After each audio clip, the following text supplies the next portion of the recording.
Hey everyone, and welcome back to Deadite Talk, the ultimate Ash vs Evil Dead rewatch podcast, where we go through each episode and rewatching our favorite horror TV show. And we're going to be breaking down each scene in depth, and we're going to be discussing what our favorite scenes are and everything like that, and some of the little background details that we probably didn't know about when we first watched the TV show. And I've did a little bit of research on some websites, and I've conjured up a bunch of stuff about each episode. I've even sat and watched the episode like 3 times, and getting the DVD commentary from Bruce and listening to all that and piling it all together. And it's just a nice little round off for each episode. And if you guys want to continue to support the podcast just by hitting that subscribe button, greatly helps out. Leaving a like, leaving a comment, rating the podcast and the videos definitely helps out the YouTube algorithm. This is doing a lot better than I expected. The first episode, we didn't get a lot of viewers, but we did get a lot of support, and a lot of people did appreciate what I was doing here. And it is a lot of fun doing that, and I am going to apologize in advance straight away, because as you can tell, I've got a little bit of a flu. So I might cough, I might sniffle a lot, and I can just apologize for that right now. I can already feel my throat going a little bit dry. I've had this flu for a damn week and it just won't go away. But yeah, if you guys want to support the podcast financially as well, your options are you can become a member of the channel. You can leave a super thanks below the video as well. And I'll also have the Deadite Talk merch up. So I will finally have that up for you guys, so you can pick up your own Deadite Talk merch as well if you're interested in that. I'll have some t-shirts, hoodies, and caps or something like that. So let's jump straight into this, and let's get into Season 1, Episode 2, Bait. So this episode aired in November 7th, 2015. Now, I just want to clarify something from the last episode. I did say that the pilot aired on December 1st. That was because it was on IMDb. IMDb says that the pilot of Ash vs Evil Dead aired on December 1st, 2015, when it actually aired on Halloween, 31st of October, 2015. So just to get you guys up to speed with that, the first episode was on Halloween in 2015, and then this is the second episode on November 7th, 2015. The director is MJ Bassett. They have helped in... Now, I was doing a little bit of research on the director, because obviously it wasn't Sam Raimi doing it.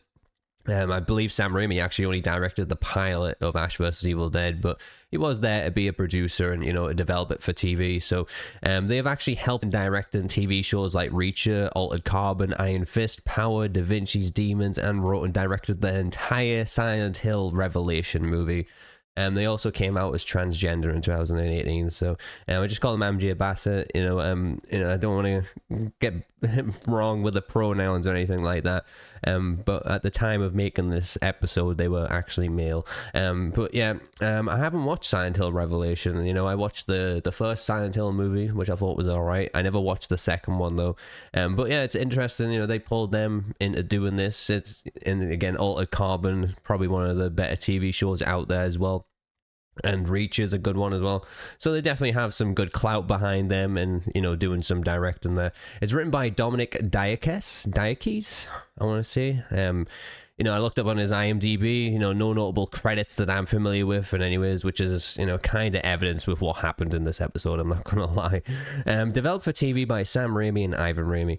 Guest starring Damon Garvey as Mr. Roper, Mimi Rogers as Susie Maxwell, Phil Pelleton as Kelly's father. I love that Kelly's father doesn't actually get a name. It's pretty funny. And Andrew Granger as Lieutenant Boyle. So the synopsis of this episode is Special Agent Fisher tracks Ash. Pablo gets his first taste of blood in a manic battle, and a revelation changes Kelly's life forever. We start the episode right where we left off in Ash's trailer, with Ash standing over a decapitated deadite Vivian. After Ash finishes preparing, Kelly once again asks him to come to her father's house to help him, but he refuses and says it's more important to get the book looked at, even after Pablo's begging. As he leaves the trailer to attach it to his Oldsmobile, he's being stalked by a possessed Mr. Roper. When Kelly decides to save her father on her own with the Necronomicon and stealing Pablo's bike, making Ash and Pablo follow her, Ash tells Pablo to wipe his feet before he gets into the Delta. It's ironic because, he's telling them to do that, and they're both just covered in blood from the fight they just did. So, the notes that I have for this scene, it is a great way to keep up the pacing with previous episodes, with the previous episode's end scene, sorry. Ash is standing over the decapitated Vivian's head, and, the blood just pouring off the chainsaw. You've got, like, smoke coming off the chainsaw and stuff. It all looks really awesome. It's a really nice way to set the scene. And obviously, I believe it. It's one of the most badass looking shots that we've seen so far in the show. We also get another quote from Ash. "That, my friends, is how we do it," which you'll be familiar with if you've ever played the video game. It's in there. And when Ash goes outside of the trailer again, the scene in the it's just, he steps outside of the trailer. You're just looking around the atmosphere with the lighting and everything. It just looks so cool and so well done. And some of the camera angles and the camera shots, with Ash being stalked and everything, it all just looks badass for what it is. And, it's just so well done. And, you're bringing up so much beauty to the scene, so much detail. It looks fantastic. Also pretty funny that he's just slapping duct tape over bullet holes, and there's actually a trivia point to that which we'll get to at the end of the the podcast. Now we're with Pablo and Ash speeding to Kelly's dad's house in the Delta. Ash downing a few brewskis. Ash tells Pablo that if Kelly's mom has come back to life, he's probably going to have to cut her head off. Pablo says he does not want to fight any more of those things and requests that Ash gives him a few fighting tips. Pablo thinks Ash is an expert in fighting, just from saying you need to get the juices flowing with a good shot at the chin. Mr. Roper then attacks Ash and Pablo. Pablo smashes him over the head with a bottle, which does nothing.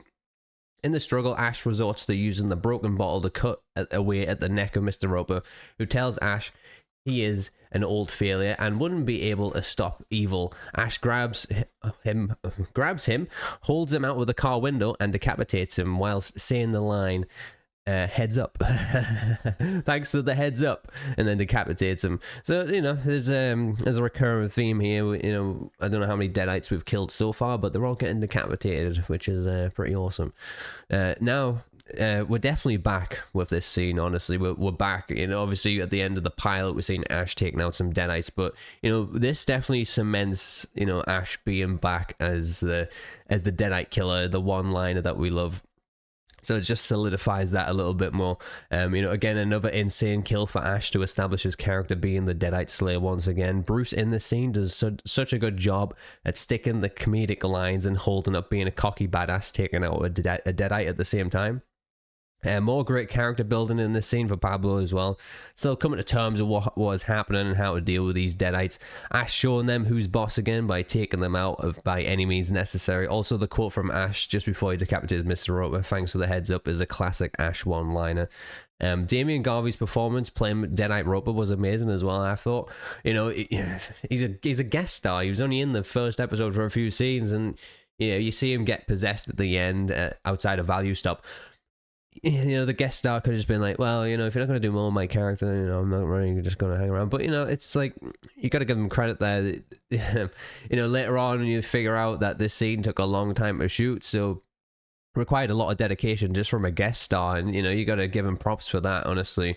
And, again, just seeing the overuse, over-the-top gore of Ash vs. Evil Dead it's so well done. It sets the tone for the episode as well going forward. We're going to see a lot of blood. After the intro rolls, we cut back to Ash and Pablo in the car, covered in blood with another iconic still from the show. You'll see it like Pablo is just looking there, just absolutely freaked out and deeply disturbed by the events he's just witnessed, while Ash is just looking like he's been there, done that, Pablo's enthusiastic with seeing Ash in action and curious if it is like this all the time for him. He calls Ash out on his one-liner, "Did you really mean that?" And he said, if he actually meant it, and he knows he did because he is the jefe. Covered in blood, Pablo wants to clean up, and Ash hands him a moist toilet. I'm assuming that's a wet wipe in the States. We just call them wet wipes over here. But to clean up all the blood. Just for notes for this scene, here's where we're finally seeing the friendship develop a little bit more. It's for lack of a better comparison, it's like a Batman and Robin type of ordeal here. We're developing that type of relationship with these characters, which is, it's great to see Ash fighting with other people instead of just himself all the time. The next scene, Amanda gets to the trailer park and asks Ash's neighbors about him, then finds the severed body parts of the place where his trailer was. One of the neighbor mentions a girl with a wrist tattoo, and Amanda puts the pieces together in her head, realizing that Ash is somehow involved in the recent events. A severed hand points Amanda to the Books from Beyond card and proceeds to investigate it. It's funny to learn that Ash is just an asshole to his neighbors. Not really interested in this scene, but You know, it's all B story to see how they finally end up together, you know. Oh man, doing all this talking and it's just, it's drying my throat out and I keep having to stop the cough. So like I said, I'm sorry if it chopping changes a little bit. I don't want to be coughing into the mic or your ears. So I do pause the podcast just for me to get a drink and to clear my throat a little bit.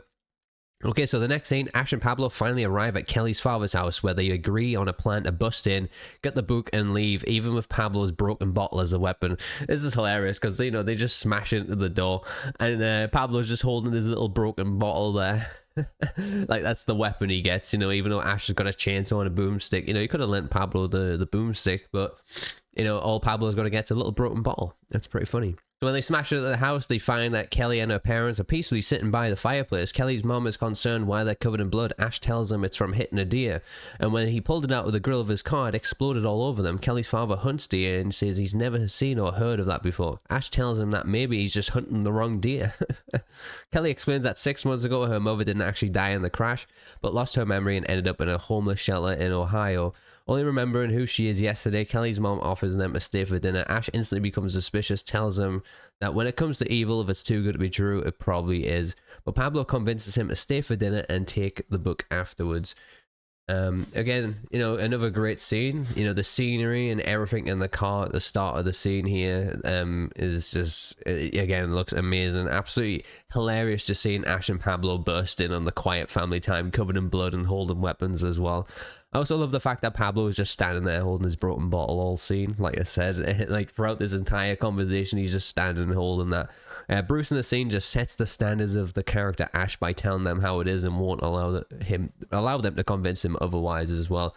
You know, it's like, well, why would you not listen to this guy? He's been doing this for, well, he hasn't been doing it for 30 years, but, you know, he's been in and around it and he's been through it all already. Why would you not pay attention to him? Pay attention to the expert. And, you know, they kind of putting their feelings above reality here.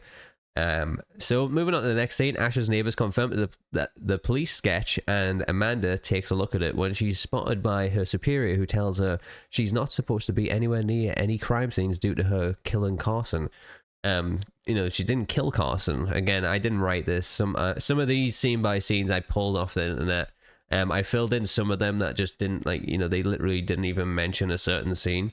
You know, she's apparently killed Carson, so that's what they believe. She was involved in a officer-related shooting. Obviously, she did kill Carson as a Deadite, but, you know, they're still pending the investigation there, so they don't want her near a crime scene. You know, it's nice to see the actor Jill Mary Jones, who plays Amanda in this scene.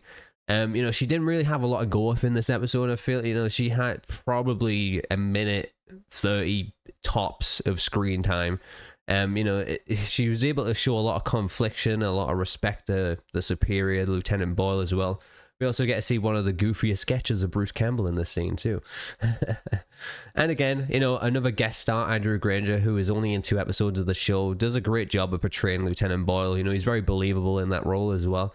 Definitely makes the character believable, like I said, and was underused. This shows how great the casting is and has been put in these guest stars who just come in and nail their characters straight away, honestly. At the trailer, Pablo admits that he took the Necronomicon so that Ash would go help Kelly, and El Jefe tells him that the whole dinner situation is just a setup and Kelly is being used as bait to make him come to her house. And Pablo still asks Ash to behave so that he could impress the parents and get a chance to date the girl. He reluctantly agrees.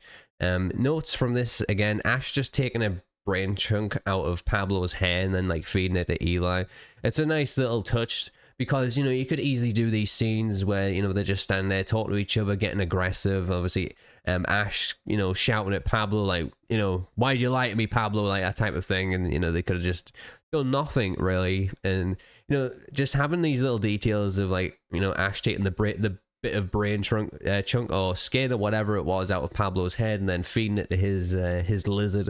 Again, you know, it's just giving something to actors to do and to make the characters feel more alive, I guess, in the scene. So, you know, just paying attention to little things like that is a nice little detail. Again, you know, it's explained in the scene in the trailer between Ash and Pablo that Kelly's mom didn't kill Kelly and her father yet to use them as bait to get to Ash. I wonder why she didn't earlier. So yeah, earlier in the episode, I was just thinking, I was like, hang on. So we're going over to Kelly's house. why is she not dead? You know, we're on the way to Kelly's. You know, when we get there, why is she not dead? It's because, you know, he wants to use her as bait, I guess. And, you know, that was just one of my concerns at the time, but at least they actually kind of glazed over that a little bit, and like, you know, this is why the Deadite hasn't killed Kelly. So the dinner starts normally until Ash notices that the meat looks strange and completely undercooked. There's also like blood dropping off it and stuff on the plate, which is extremely gross. He starts catching her, remembering details a person with amnesia would have problems with. The atmosphere grows tense and Ash finally punches the mother, with her revealing herself as a Deadite. She kills Kelly's father by driving a fork into his eye, and Ash gets his weapons and starts shooting at her as well. You know, I always get grossed out seeing Kelly's mom in this scene. You know, she's eating dinner and the blood just like pouring out of her mouth. It's so fucked up. Seeing a little fly as well. This was also in the previous scene with her in the living room. You'll notice a fly keeps like landing on her and stuff, and you know, it's again a nice little attention to detail because, you know, flies obviously hover around, you know, dead carcasses and stuff like that. Again, it's just a nice little indication that, you know, she is a Deadite. After Ash punches her, he started having doubts until she gets up and the Deadite says, sorry, Ash punches Kelly's mom. He started having doubts, though, you could see it in his eyes, until she gets up as a Deadite, and then he says, "Oh good, I was starting to feel like a real dick." Again, it's another hilarious line from the show. This scene is overly, I don't know why I typed that. This scene overall would have been better. Is this the epitome of Ash vs. Evil Dead? Gore comedy and amazing direction. The acting is so well done, especially Mimi Rogers playing Kelly's mom and the Deadite. Also, I like the attention to detail of the boomstick camera angle. So, you know, when he's taking shots, the camera is actually attached to the end of the boomstick and like facing Ash. You know, gives a nice perspective on the character and stuff, and a kind of wacky style, which is what I like. You know, it's something unique from the director standpoint. Obviously, they're trying to kind of mimic what Sam Raimi does, but in their own way as well. So they're giving their own kind of flavor to that, which is what I appreciate, definitely. And like I said, a lot of the scenes in this episode are so well done. I like the attention to detail as well, where, you know, Ash shoots the boomstick twice and then he goes to shoot a third time and, you know, he just fires nothing, and then you have to see him reload. You know, with television and all the stuff out there like that, you know, they always seem to mess up on those types of things where, you know, they've got an infinite ammo assault rifle or something. You know, I've seen it in so many movies and TV shows. So, you know, they could have easily just made the mistake of having the double barrel being able to shoot constantly as much as it wants. But they did a good job on this one, honestly. Kelly's runs into her room, obviously because it's the safer place to go to with what just happened, right? I find that a little bit bizarre, you know. She just watched her father die. You know, you'd kind of maybe just evacuate the building. I don't know why you'd go and run up to your room. If it was me personally, you know, my Deadite mother isn't, you know, she's getting an understanding of who these are, these Deadites, and she could have easily just, you know, come to terms with what happened. Then she's just watched her father die. She'd be fucking running out the front door, running for the hills. But she decides to go and run up to her room where she's an easy target. And she goes up there and her mother pretends to be human again and asks for help. But Ash and Pablo get in there and the mother attacks again, with Ash getting the chainsaw stuck in a wooden wall. Pablo attacks her with a knife, but it doesn't faze her as she goes in to kill him and Kelly. Thankfully, Ash gets his chainsaw free and just in time and impales her through the stomach before sawing her head off. Now, I have some big issues with this scene. And, you know, you guys might be sitting there thinking, oh, stop shitting on the show and stuff, but I've got some big issues with this scene. It is a good scene, but it's, you know, it's got some major flaws, which we'll talk about in a minute. And also, you know, it's just, there's some really nice camera angles and things that work out in this scene that make it kind of redeem it, but we'll get into the notes here. So Mimi Rogers again in this scene is playing Kelly's mom and the Deadite. It's just so good how she does that, you know, with the creepy hush little baby nursery rhyme that she's singing and creeping Kelly out. It's a nice throwback to Evil Dead 2 with Henrietta and Annie. We also see Kelly staying in denial, which is leading up to her character arc starting out about these Deadites and the evil. They could have went the route of just having Kelly believe Ash straight away, but they wanted to start her off with the hope in her eyes, and that will shortly get snuffed out and lead her into becoming one of the most badass characters in the Evil Dead universe as well. The dialogue of her mom as a Deadite mocking Kelly and telling her that she drove off the bridge on purpose to get away from her is kind of fucked up as well.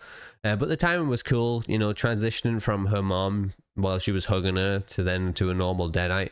The part where the Deadite mocks Ash, saying you'll perish together and evil will walk the earth.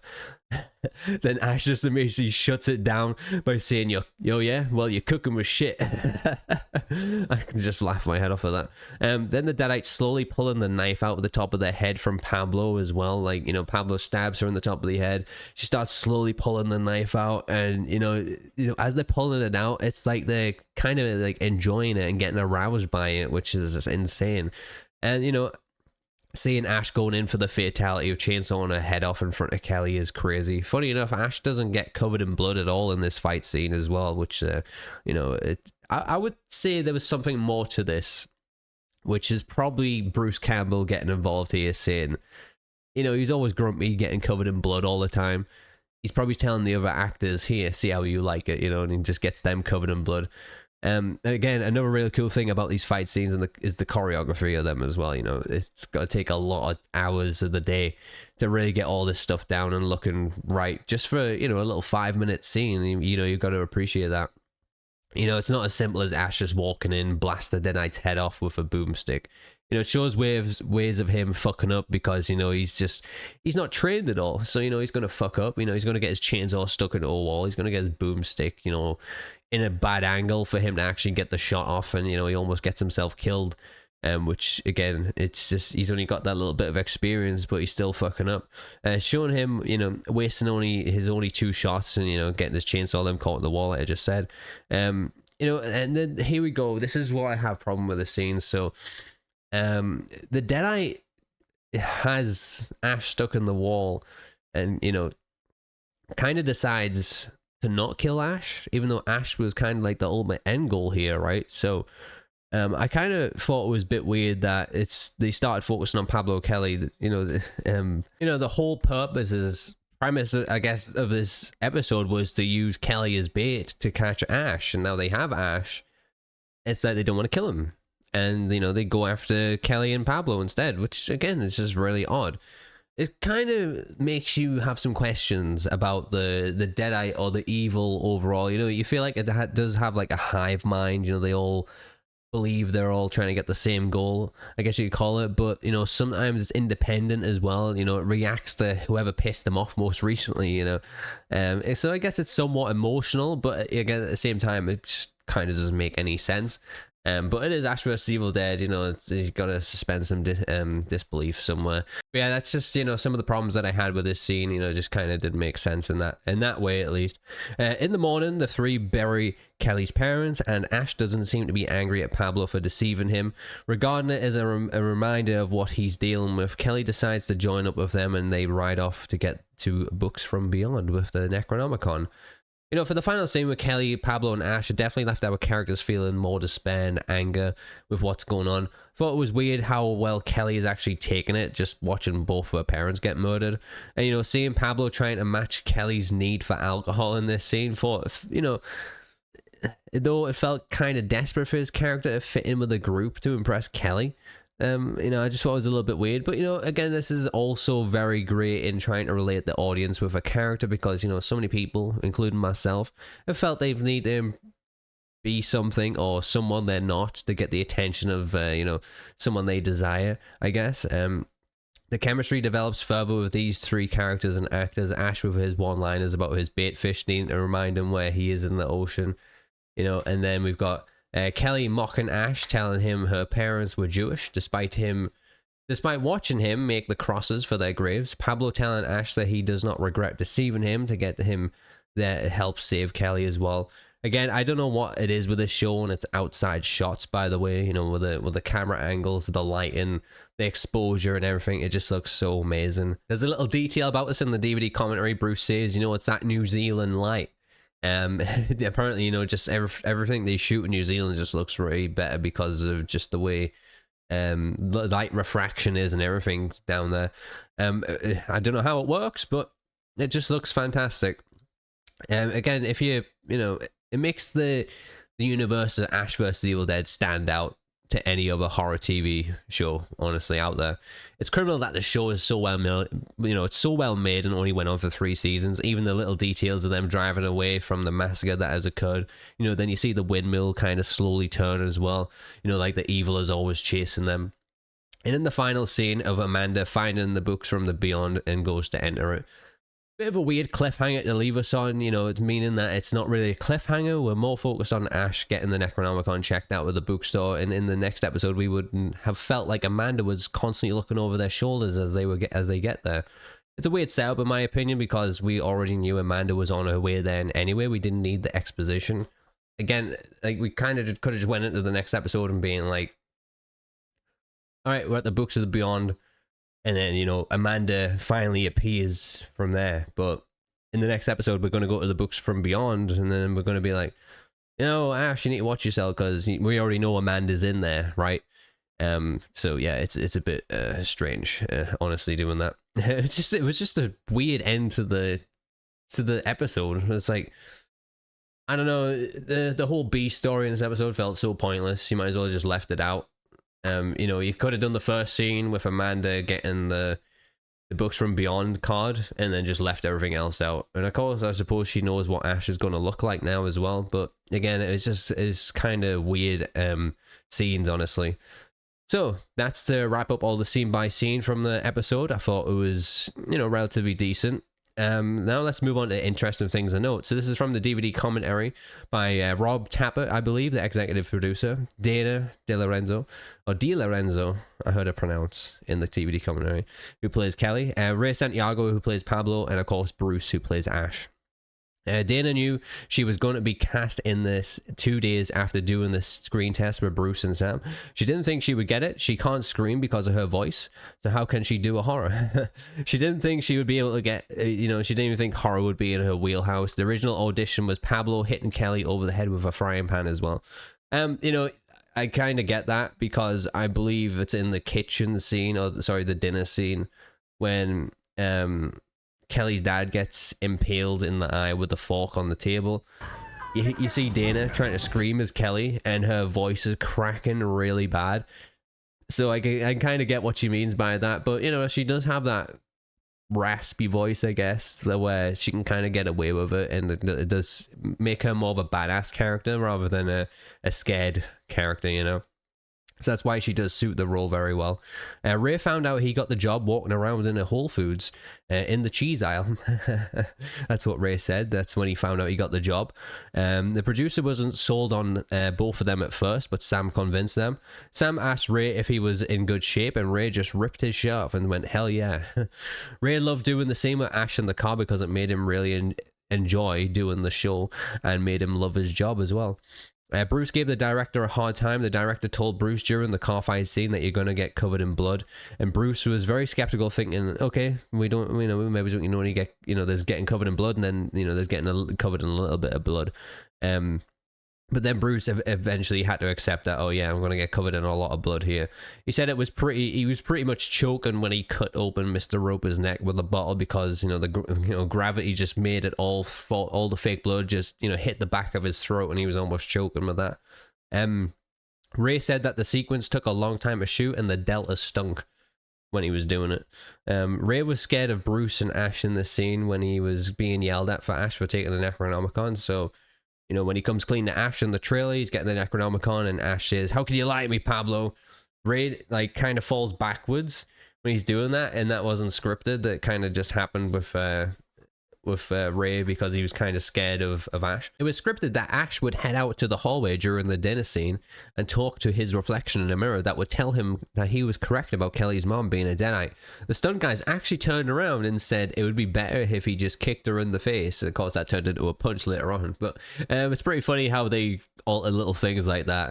Yeah, I thought it would have been weird if Ash walked out in a hallway and started talking to his reflection in the mirror. Bruce loves playing a character who can be rude as well. Bruce also says that scenes like a punch to Kelly's mom wouldn't make it into the show if it was a longer runtime, because they change up the pace, and if it was longer, they'd be getting the evidence slowly that she was a Deadite. I can see what he means by this. It's getting to the point where, all right, is she a Deadite or not? And then bam, punch to the face, she's a Deadite. You know, if it was a longer runtime, they'd be scouring around trying to find out little bits of details and stuff to try and figure out if she actually is a Deadite or not. And that's why in Evil Dead, you know, there's so many iconic scenes, because in each episode only being 30 minutes, you have so many of these moments, like a punch to the face that's going to turn her into a Deadite, and figuring it out so quickly. You know, you'll get like one, you know, two, maybe three of these each episode, just because it'll just up the pace in the episode that much. You know, which is a bad thing, which is a good thing and a bad thing at the same time, but more of a good thing here. Mimi filmed this episode with a back brace and had really bad flu as well. So Mimi, who plays Kelly's mom, obviously wasn't very well. Honestly, I think she carried this episode a lot. The more I'm talking about it, I've watched it 3 times. I'm always leaning to her kind of carrying the episode a lot.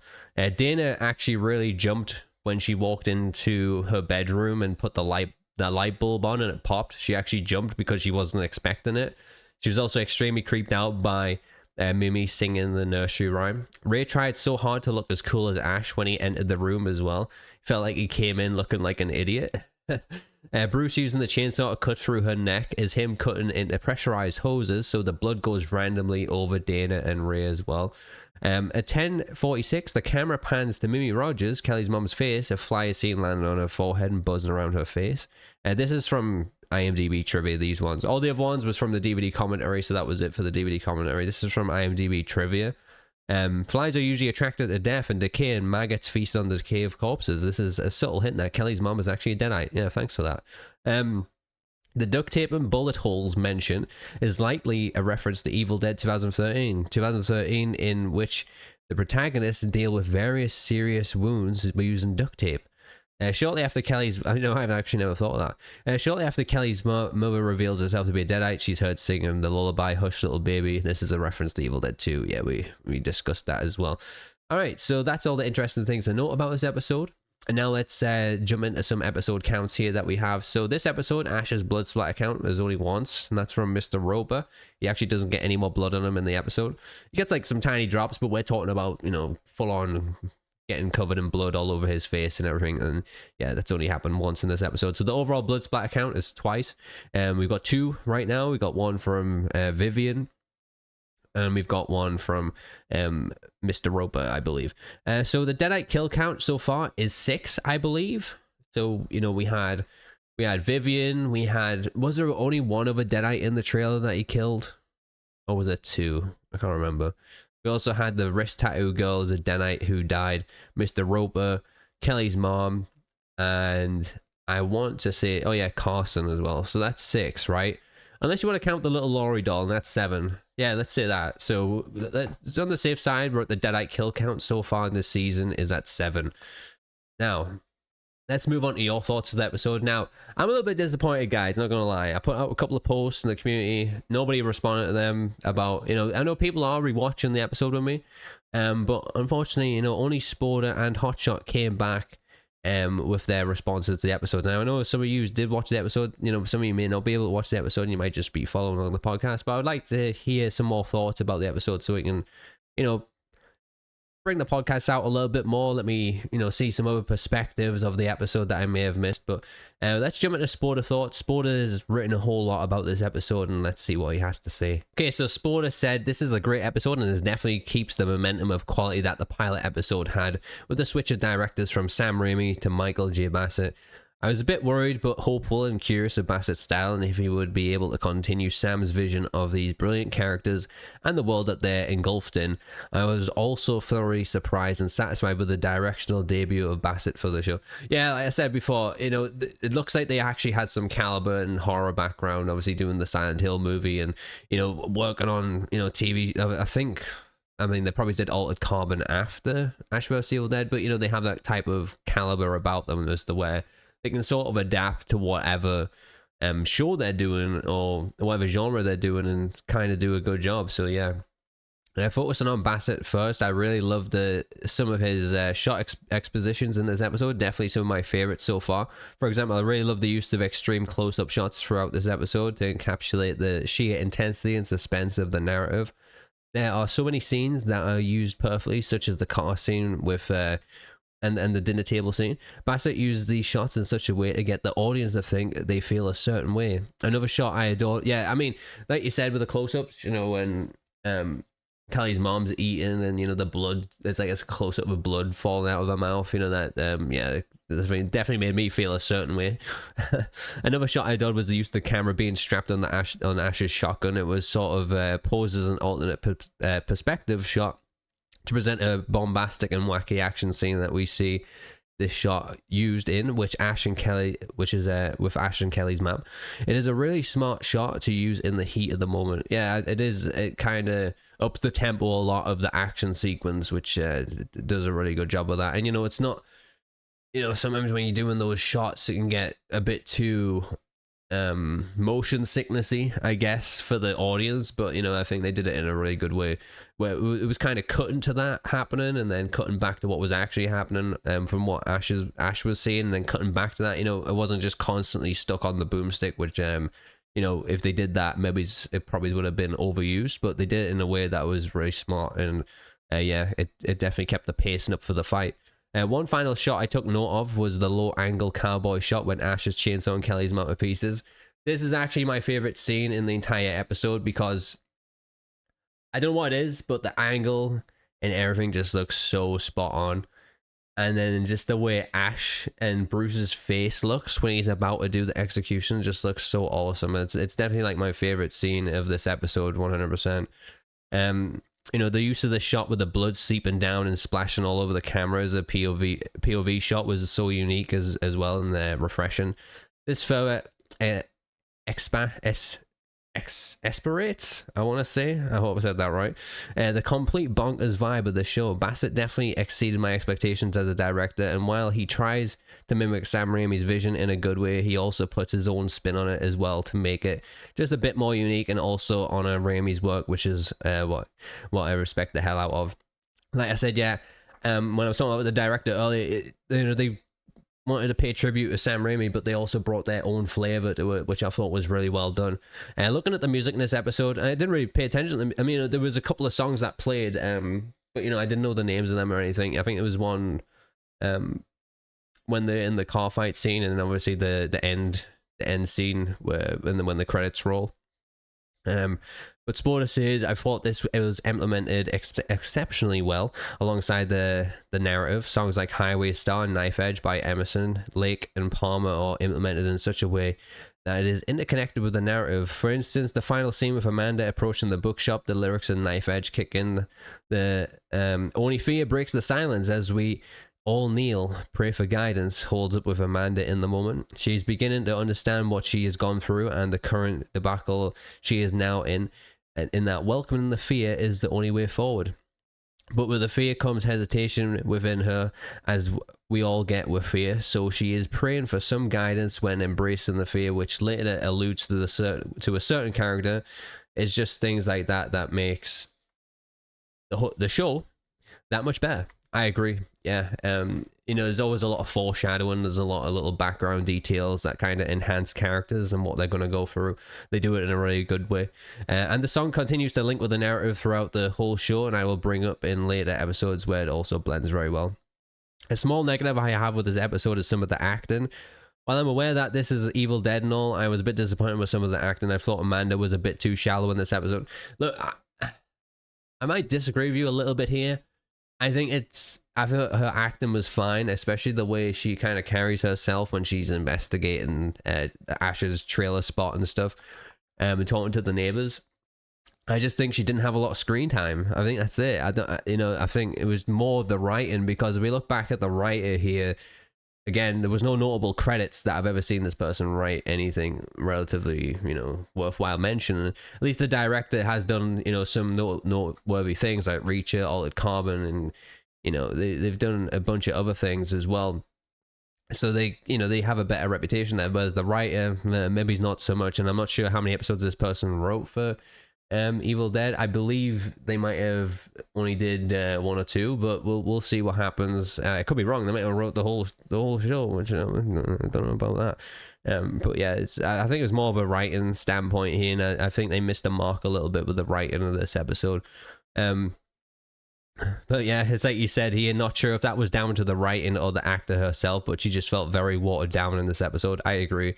But I suppose it makes a bit of sense, as you could have the angle that she was in a sort of shell shock period where she's still processing things. Additionally, I thought it was a bit strange that Kelly wasn't nearly as emotional as I thought she would be after witnessing both of her parents being killed in front of her. And it's a shame because I really enjoy Dana DeLorenzo as an actor and in this role, and it's definitely her weakest point of acting in the show from what I can recall. Again, I feel like this is more writing and directing more rather than the actors, you know. I would have, like I said, it's hard to put your finger on it, right? You know, there was definitely something off with this episode, and you know, I mentioned a few things that I thought it could be, and I definitely feel like it may lean towards the writing rather than the acting and the directing. But yeah, you think you're leaning more towards her as the script, or MJ Bassett would have prompted her to have this emotional depth in the moment. Yeah, that's also it as well. She definitely should have been more emotional in that with her parents. Now she's just kind of standing there like, oh well, great, you know, like that kind of attitude. It's a bit like, come on, you know, you just witnessed your parents died, and if you cared about them so much as the way you rushed in to save them, believing her father was in danger against the Deadites, but actually her mom was fine. You know, you kind of having double standards here, I guess. I don't know if that's the right way to say it. You know, she's kind of trying to put herself out and risk here to go and save her parents, but they don't, like, they die, and then she just doesn't care, really, you know. She's just standing there all grumpy, has a bit of alcohol, and dusts it off. It's a bit weird. A little bit weird. Other than that, though, some great acting all across the board. Kelly's mom, however, was definitely the highlight for me. Yeah, that's what I said. She had the suspense, the eeriness, and the shock factor. Yeah, I mean, Mimi Rogers is very, like, Little House on the Prairie, I guess. I don't know. It's like, you want to stay for dinner? Like, I don't know. She's a creepy old woman. Not in the, like, she's a nice woman, but then she's like, she's so nice in the way she is that she's very creepy as well.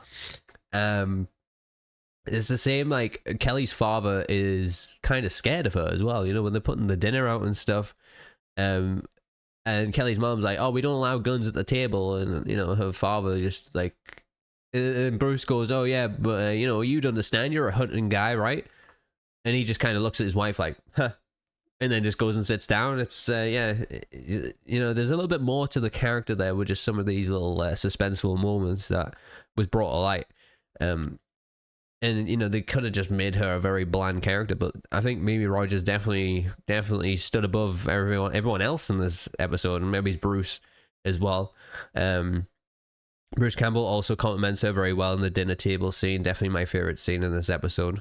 In general, this was another solid episode of the show. It had a lot to live up to after Sam Raimi's pilot episode, but it definitely doesn't disappoint by any means. It still hits all the right marks while still leaving you wanting so much more.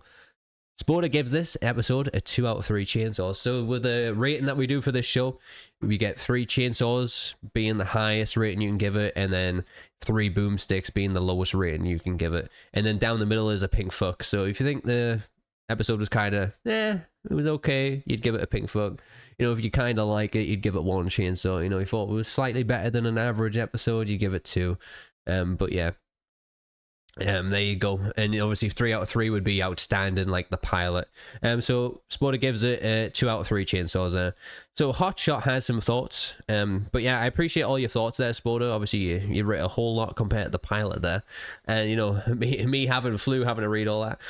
I do appreciate it though. I do feel like we agreed on a lot of most of the things again, most of the stuff that happened. I definitely might have disagreed on a couple of things with the acting and stuff, but yeah, it's a little bit weird. All right, so let's move on to Hotshot. What Hotshot has to say. Hotshot says, all right, so what I liked about this what I liked about episode 2 of Ash vs. Evil Dead is the funny jokes we get example of being, you know, for example, being when Ash buried Kelly's parents. Kelly says, you know, they were Jewish, right? The jokes in these shows are top notch, and the chemistry with the actors is spot on for the majority of the seasons. This episode specifically was more of a character episode. Ash definitely had a lot here trying to get the book back, and when Pablo lied to him about Kelly stealing it because he has a crush on her, favorite lines. Yeah. So Yeah, you know, that's a good point there. Kind of developing this trinity of characters here. You know, you could getting some chemistry of like, what's Pablo to Ash? You know, you're starting to feel like he is the Robin to him, but he's also deceiving Ash for his better good, I guess, as well, which is a lot what Robin does for Batman. Like I said, it's a weird comparison to make, but you know, that's kind of the gist of what's happening with these characters there. And of course, we're going to see how Kelly's interacting with Ash and Pablo more. Kelly getting pissed off with Ash as well, even though, you know, Kelly seemed to care more when Ash punched his mom in the face than when she died. You know, it's a little bit weird. Maybe Kelly was a bit more numb to the fact her mom and dad just died in front of her, because obviously she's probably already just not really gotten over her mom dying in the first place before she came back. You know, maybe she just got a little bit more numb to it. That might be why she didn't really get emotional at the end as well. Hotshot's favorite lines were, "What do you do? I'm an English teacher. What grade? 10. What's your favorite book? Old Man at the Sea. Oh, so you like fishing?" Then Kelly's dad goes, "I like fishing." And then Bruce says, "This isn't about you, Dad." And his other favorite quotes were, "Oh good, I was starting to feel like a real dick," and "All right, let's tango, bitch." There was some good quotes. Dinner scene was just comedy, but once Kelly's mom was revealed as a Deadite, it was over. Kelly's dad didn't last the episode, but he wasn't going to be major plot character. I thought Kelly's dad was a bit of a bitch, not going to lie. I thought the guy playing her was pretty good. Again, these are a lot of side characters that we didn't need to see a lot of. But, you know, yeah, I mean, Kelly's dad was just a bit of a bitch, honestly. Man, my nose keeps running. I'm going to get to the end of the podcast without dying with this damn flu. Anyways, let's Hotshot, after saying that about Kelly's dad not being a major plot character. Side note, Deadite Mr. Roper was hilarious, especially when Ash stabbed him a million times and Roper dies to the car. Love the shotgun camera shots as well. I think we were all a fan of that. Yeah, we're all loving the boomstick camera shots, especially with Bruce's facial expressions being more comedy with them. Only thing that was wrong with it was a bit short of an episode, but overall definitely one of my favorites. The Deadite kill was badass. Also wish it was an execution in the game, but we know how that went, lol. But overall, win episode. Yeah, I mean, it would have been cool to see, you know, if you're doing an execution on Evil Dead the game, you know, you just holding a Deadite down, you chainsaw the head off and then just throw it away. That would have been really cool. Yeah, I mean, that scene is definitely my favorite scene. I know a lot of people, like you guys, like the dinner scene a lot, you know, being your favorite scene and stuff. It was well done. I don't know what it is. Even though I had problems with the fight scene upstairs, it was just so iconic seeing Ash, like, having the Deadite kneel in front of him and he just grabs hold of her head and then just starts cutting it off. Like, I don't know. It just looks so awesome. And yeah, I have that as my favorite moment, I guess. You know, I didn't enjoy the whole scene because I said I had issues with it, but just that bit there stood out to me a lot. Overall, guys, actually, before we jump into this, I believe Swash has just put it in Discord. He has. So Swash is watching this for the very first time. And this is what I want. This is what I want. I want to hear from people who's watching this from the very first time as well. And, you know, how they're reacting to seeing this for the first time, because I'm really interested in that. So Swash says, such a good show. Surprised how short the episodes are, but the pacing is awesome and doesn't feel padded out and full of filler. You know they were Jewish, right? I did not. Wish you had told me that before I made those dumb crosses. He was laughing his head off at that. So he just made some little comments there that I had to read out. But yeah, I agree with that. You know, they don't have to pad everything with full of filler. Everything's all quick and snappy and so well done. But let's get into the rating for this episode from me. And you guys might not agree with me, but yeah, I was a little bit harsh on this one. So my rating is 1.5 chainsaws. That's it. I give it 1.5 out of 3. You know, I thought this episode was good. It had some very beautiful shots and iconic scenes, honestly. You know, seeing the camera work and everything, I was a huge fan of it. All the outside shots and everything just looked fantastic. And obviously the boomstick camera angle as well. But, you know, in terms of trying to get the story to progress after the amazing pilot, it wasn't there. I don't think it was there. You know, we went from the pilot kind of like trying to establish Ash to come back as El Jefe, basically. You know, we had that ending scene, was badass, and we were like, all right, we're in action now. Let's get the book. Let's get it checked out. Let's see what we can do here. You know, they just could have took it in a much better direction than what they did, rather than, you know, it's just, yeah, I mean, I just feel like it just didn't progress further than what the pilot was. For your second episode, I feel like it should have progressed a lot further there. You know, we didn't get to see anything more of the mysterious woman played by Lucy Lawless as well. You know, I'm not going to spoil who that is or anything, but yeah, we didn't get to see anything of her. You know, this episode was focused a little bit too much on character development as well. Sure, it was set up, you know, in the pilot about Kelly's mom, Kelly and her mom, you know, her mom coming back from the dead.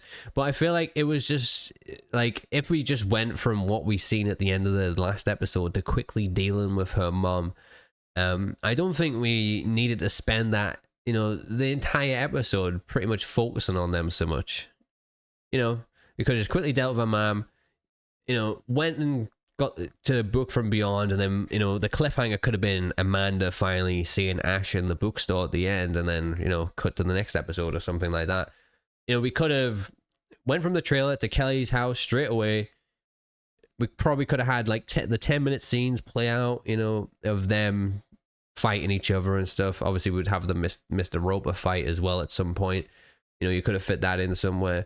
And then at the Books from Beyond, you know, then we finally seeing Amanda meeting up with Ash. I just feel like that would have progressed the story a lot better than what we got in this episode, which was a lot of character development. And I just don't think we need to spend a lot of time focusing on them so much. There was a couple of iconic scenes, though, being the dinner scene, obviously, and the car scene with Mr. Roper. You know, just don't get me wrong, this episode was really enjoyable to watch. You know, it gives us a lot of iconic scenes, but you've got to believe there was definitely better directions to go in rather than just family dinner time. And yeah, that's my rating for this episode, because, you know, 1.5 chainsaws, it means I still liked it. You know, it's still enjoyable to watch, and, you know, it's got some good scenes. I really didn't like the writing of this episode and how it was progressing the story. I think it could have been better, and so yeah, that's my rating, and I hope to hear everybody else's rating about this episode down below in the comment section as well. And, you know, if you guys want to support the podcast, support the channel, you can hit that subscribe button, leave me a like, and of course, if you want to go any further, if you want to take the support further, you can obviously hit the super thanks down below as well in the comments. You know, you can send a little bit of money my way, and just to support the production and everything for this podcast and the entire channel. You can also become a member of the channel as well. I've got loads of different tiers there. If you want to become a member, you get some nice emotes and stuff that you can use in the comments and in my live chat when I do eventually stream again. But yeah, I've really enjoyed doing this. Again, this was a lot of fun. I really hope I get to hear some more of your guys' thoughts in the next episode. Like I said, I was a little bit disappointed. There's only like 2 or 3 people really actually got their thoughts across to me when I made multiple posts about it. So I would like to hear you guys' opinions a lot more, especially people who haven't even seen the show before, to hear your unique perspective for watching it for the first time. I'm really, really into that. And like I said, be sure to check out the merch down below, guys. You know, I'll have the new merch out for you guys if you want to get yourself some Deadite Talk merch. You know, if that's a cup or a t-shirt or a hoodie or anything like that, I will have that up for you. And, you know, I'll try and price it reasonably. You know, I'm not stupid. I know people aren't rich or anything. But yeah, thank you guys so much for listening and joining in. Hopefully next week I don't have this flu and I can, you know, be a bit more presentable and a bit more enjoyable. I listened to on the podcast. Like I said, I do apologize. I've had to cut it and pause it so many times because, like, my throat goes dry and I'm like, oh no, I'm going to start coughing, and then I've got to pause it. And so next week we are going to be looking at the episode Books from Beyond, which is episode 3. And I know what episode this is, and it's going to be a really good one. So yeah, I'm excited to go into detail with that one, play it all scene by scene, and you know, give me my notes on that one and give you guys my thoughts on it all. But thank you guys so much for watching. I've been Pixel, my awesome viewers. I'll catch you guys in the next one.